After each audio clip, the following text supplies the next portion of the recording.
హోషేయ గ్రంథం 14వ అధ్యాయం. ఇశ్రాయేలు, నీ పాపము చేత నీవు కూలితివి గనక నీ దేవుడైన యెహోవా తట్టుకు తిరుగుము. మాటలు సిద్ధపరచుకొని యెహోవా యొద్దకు తిరుగుడి. మీరు ఆయనతో చెప్పవలసినదేమనగా, మా పాపములన్నిటిని పరిహరింపము. ఎడ్లకు బదులుగా నీకు మా పెదవులను అర్పించుచున్నాము. నీవు అంగీకరింపదగినవి అవే మాకున్నవి.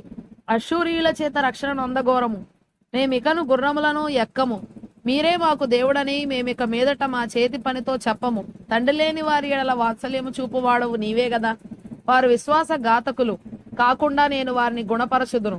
వారి మీదనున్న నా కోపము చల్లారెను. మనస్ఫూర్తిగా వారిని స్నేహితును. చెట్టునకు మంచు ఉన్నట్లు నేను అతని కుందును. తామర పుష్పం పెరుగునట్లు అతడు అభివృద్ధి నొందును. లెబానోను పర్వతము దాని వేళ్లు తన్నునట్లు వారు తమ వేళ్లు తన్నుదురు. అతని కొమ్ములు విశాలముగా పెరుగును. ఒలీవ చెట్టునకు కలిగినంత సౌందర్యం అతనికి కలుగును.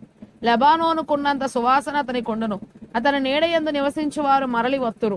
ధాన్యం వలె వారు తిరిగి మొళుతురు. ద్రాక్ష చెట్టు వలె వారు వికసింతురు. లెబానోను ద్రాక్షారసము వాసన వలె వారు పరిమళింతురు. ఎఫ్రాయిము బొమ్మలతో నాకిక నిమిత్తమేమి?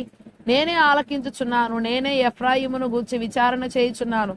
నేను చిగురుబెట్టు సరళ వృక్షము వంటి వాడను. నా వల్లనే నీకు ఫలము కలుగును. జ్ఞానులు ఈ సంగతులు వివేచింతురు. బుద్ధిమంతులు వాటిని గ్రహింతురు. ఏలయనగా యెహోవా మార్గములు చక్కనివి. నీతిమంతులు దానిని అనుసరించి నడుచుకొందురు గాని తిరుగుబాటు చేయి వారి దారికి అది అడ్డము గనుక వారు తొట్రిల్లుదురు.